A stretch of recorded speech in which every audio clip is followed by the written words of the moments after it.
Tu fais quoi là? Sur ma couverture. Ah, pardon. Je blague, c'est bon, vas-y. Sans il est sale, il faut que je lève là. Voilà, encore un autre truc que je dis à tout le monde. De quoi? Il est sale mon lit, il faut que je le lave. Bon, c'est pas grave. Tu dis à tout le monde, je comprends bien. Oui, non, c'est pas grave. Ah oui, d'accord. Ouais. C'est ça, au pire, tu comprends au début, Windows Movie Maker. Non, on s'en fout, les gens sortent mon lit est sale et que je vais bientôt le laver. T'as pas d'idée? Ça, c'est une idée? Non, et toi? Je sais pas, mec. J'ai bien des trucs à super-héros de ton avenir professionnel. Ah si, non. Il y Vas-y. a ma lecture, le nouveau livre que j'ai lu. Tu connais René Guénon? Tu m'en as déjà parlé 1000 fois. C'est vrai, je t'en ai parlé déjà. Bah oui. Mais René Guénon. Mais non, mais je connais pas bien, hein, donc tu peux reparler. Ouais, ok. Bah, je sais pas.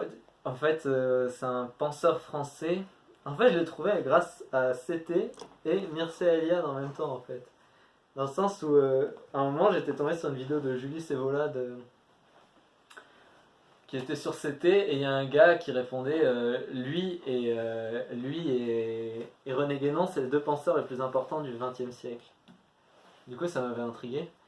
Et puis en cherchant sur Mircea Eliade, j'avais trouvé qu'il était. C'était un pote de René Guénon en fait. Du coup, ça m'a encore plus intrigué sur qui est René Guénon et qu'est-ce qu'il fait.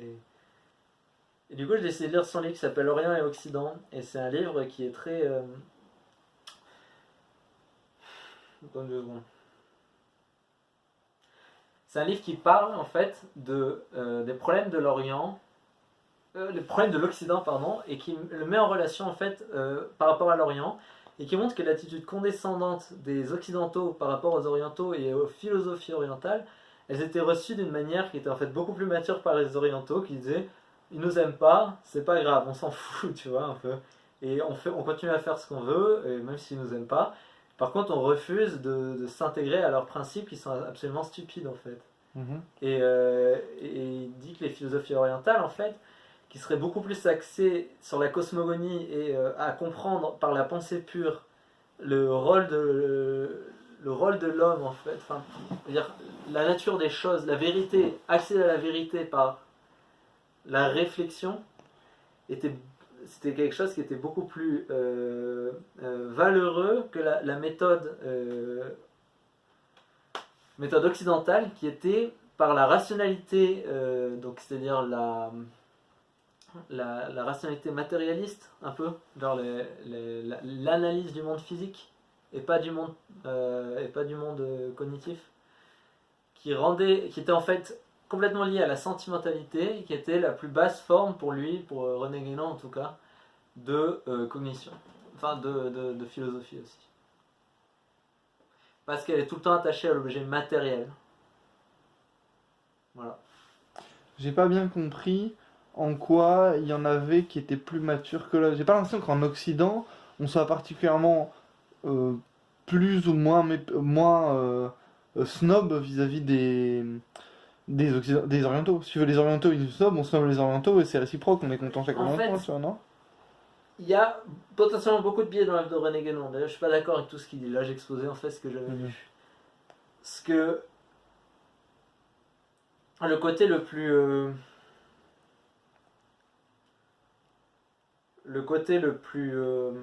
en fait, ce qu'il dit, c'est pas une histoire de. En fait, il fait une hiérarchie lui entre les philosophies et les manières d'aborder la réflexion philosophique.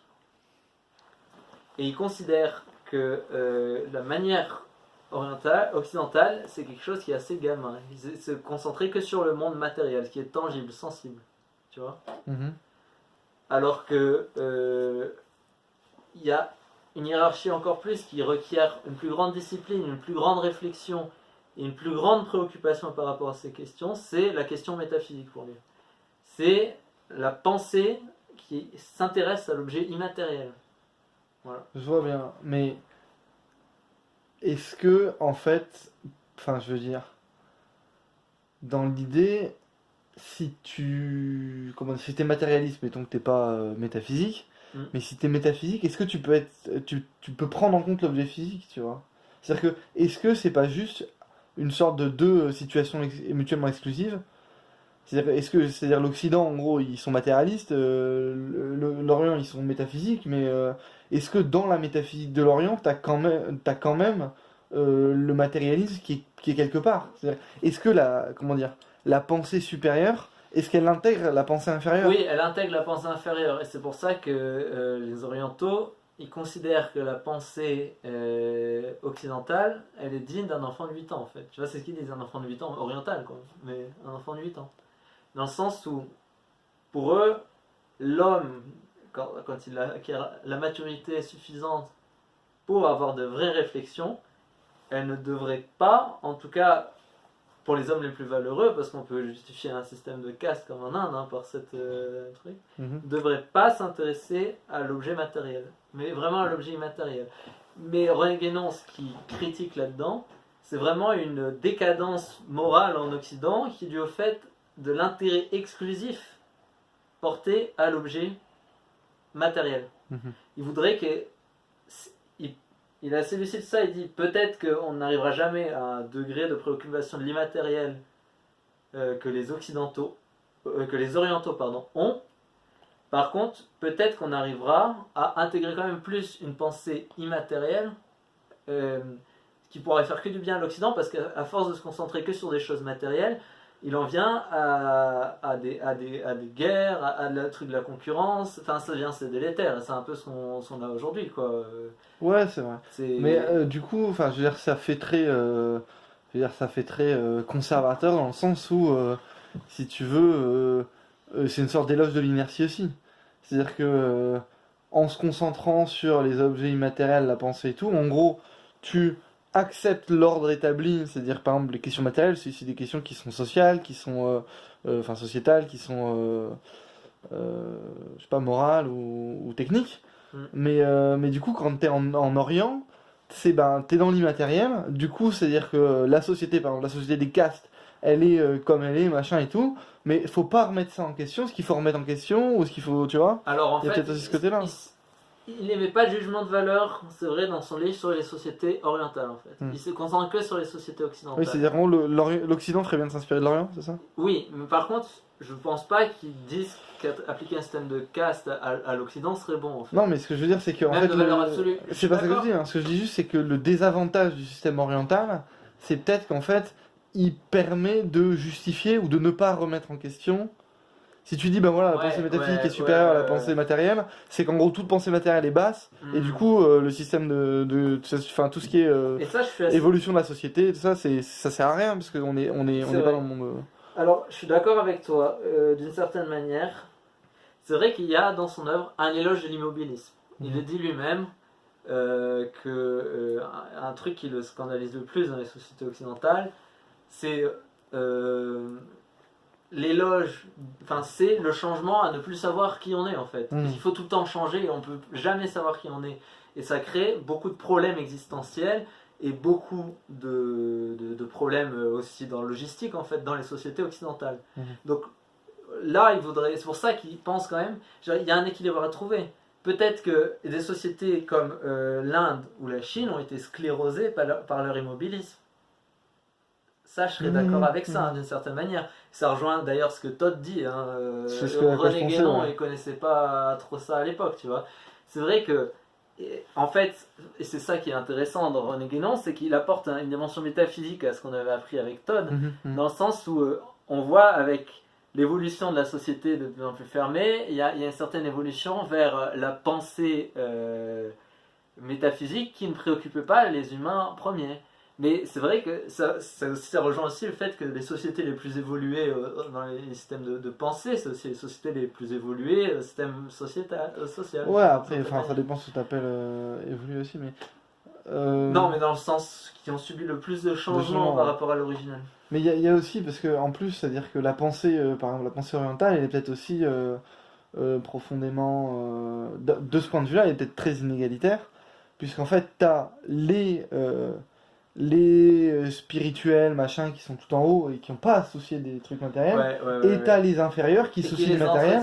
Et qui les entretiennent. Et du coup, c'est peut-être aussi, si tu veux, d'une certaine manière facile, si tu veux, de se dire, bah voilà, en fait, si tu veux, la pensée orientale, c'est peut-être une pensée, entre guillemets, hein, je vais faire de la politique de merde, mais de classe dirigeante détachée des préoccupations matérielles, tu vois ce que je veux dire? Ben, peut-être, et c'est vrai. Et qui se croit un petit peu justement au-dessus de cette masse, alors qu'elle est déconnectée de... Mais d'un autre côté, dans notre société matérialiste, on a le même... Mais c'est aussi quelque chose qui est, comment dire, très critiqué. Disons que le truc c'est que... Bon, après Alors, ça je veux c'est dire, faux. il y a peut-être Ça, des c'est retours. faux, Hein. parce qu'en Chine, ils s'étaient pété de thunes et tout. Donc en vrai, même que René Guénon, il a peut-être une idée bizarre de la...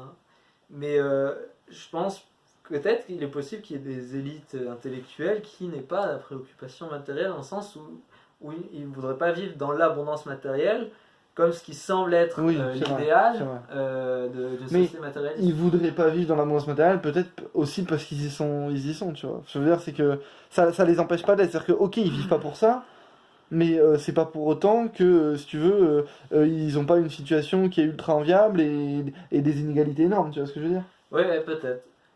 Non, c'est vrai, non, mais je suis d'accord. Mais après, ça, c'est deux choses. Alors, peut-être que ça, c'est une corruption de la société orientale après longue exposition à la société occidentale. Mais je ne crois pas trop. Je pense que les deux ont à apprendre l'une de l'autre. Ouais, c'est ça. Moi, je dirais surtout que c'est toujours quand t'es dans ton pays ou dans enfin, ta civilisation, si tu veux, tu vois tous les défauts en fait. Et tous les défauts te font chier parce que tu les vis au quotidien, machin et tout. C'est vrai. Et quand tu regardes je sais pas, nous on peut regarder l'Angleterre hein, au niveau de la France, mais quand tu regardes au niveau de l'Occident, tu regardes l'Orient, tu dis mais en fait ils ont raison sur tout, ils ont tout géré. Alors que si tu vivais dans la société orientale, peut-être que tu dirais mais l'Occident, ils ont, tu vois, parce que tu te focalises sur les défauts de là où t'es et enfin l'herbe est toujours plus verte, etc. Ouais, je suis ton voisin. Bon, d'une certaine manière, ouais. Mais je pense que René Guénon a pas tort de dénoncer le mépris total, comme ce qu'il dit, pour l'intellectualité pure qu'on a dans nos civilisations occidentales. Je sais pas si tu vois ce que je veux dire. Sur ton téléphone. Là, je t'écoute, hein. Oui, mais j'ai fini. Tu vas pas écouter. T'as commencé une phrase. Oui, j'ai fini ma phrase. Ah bon, moi j'ai pas écouté. Tu me répètes? Je disais, il a raison René Guénon de dénoncer ce mépris qu'on a dans la société occidentale pour l'intellectualité pure, c'est-à-dire l'intellectualité qui n'a pas Ok, pour bah, objet... C'était le début que j'avais vu. C'était la fin aussi. Ouais, qui n'a pas pour objet l'objet matériel en fait. Et puis il développe pas mal de trucs. Ouais, ça c'est vrai. Et il développe aussi pas mal de trucs intéressants, notamment le parallèle, et il le prévoit à l'avance, le parallèle qu'il y a entre matérialisme et sentimentalisme. Dans le sens où, pour lui, une société qui est matérialiste, elle développera une sorte de morale, et ce qu'il appelle la morale, c'est une version décadente de la cosmogonie, d'une certaine manière, qui se base sur l'objet sentimental, et qui prétend, un, que toute vérité est relative, et deux, que l'objet sentimental est plus important en conséquence que la vérité intellectuelle pure. Et c'est ce qu'on a aujourd'hui avec les SJW. Je suis d'accord, mais il y a une valorisation de l'émotionnel. Je suis d'accord, mais pour moi, je vois pas en quoi c'est corrélé à. Enfin, pour moi, c'est pas quelque chose de fondamentalement occidental, c'est quelque chose qui est assez récent. Le sentimentalisme et tout, c'est le postmodernisme, si tu veux. Donc, alors, à la limite, tu peux faire une critique du postmodernisme. Là, il le prédit, il dit, ça va. Enfin, je veux dire, ça montre que là, on le voit à la lumière de ce qu'on a aujourd'hui, mais René Guénon le voyait déjà dans sa société à l'époque. C'était quelle époque? Début du XXe siècle. Ah ouais? Ouais. D'accord. Et, Okay, ouais. Et il écrit ça au début du XXe siècle, que le sentimentalisme va prendre le pas sur la rationalité, qu'on fera plus attention aux sentiments des gens. Bah après, il a, comment dire ça? En fait, c'est plutôt logique, puisque c'est les romantismes après les Lumières. Ouais, mais il est résolument contre le postmodernisme oui, à l'époque où il commence à se concevoir. Oui, ok, ouais. Non mais ça, il n'y a pas de souci, mais dire que c'est pas occidental, pour moi, c'est juste, en fait, t'as le contre-coup des Lumières, si tu veux. Quoi, que c'est pas oriental. Que c'est occidental, en fait, et que les orientaux ont pas ça, pour moi, c'est oui, juste... Il dit clairement que l'occidentalité s'est perdue. C'est-à-dire qu'elle avait quelque chose avant les Lumières qui s'est perdu, en fait. Elle l'a jamais eu au niveau des orientaux, qui pour lui, sont des civilisations beaucoup plus vieilles et avancées que les civilisations occidentales, mais elle était sur le bon chemin et ça s'est fait dérailler. Et là, il a dit un truc intéressant qui sort. Je pense qu'il est ennemi pour le coup, pour revenir ailleurs. Mais je pense qu'il a une grosse théorie du complot derrière. Parce qu'il dit nous ne pouvons, et il écrit à nous aussi, il dit pas je, il dit nous dans ses livres, nous ne pouvons pas croire un tel déraillement de la suite logique de l'histoire qui se soit poursuivi sur 500 ans puisse se faire seul. Enfin, puisse se faire sans l'intervention d'une force, sans un complot en fait, globalement. Voilà. Mais c'est pas le complot juif pour lui, j'ai vérifié. Je sais pas c'est quoi son complot. Et je pense qu'il aime pas les Anglais. Je pense qu'il aime les Anglais. Je pense que c'est. Bob non plus d'ailleurs. Voilà. Bon, je pense que ça me donne pas mal. Hein. Ouais, c'est pas mal. Il y a quand même 16 minutes bientôt.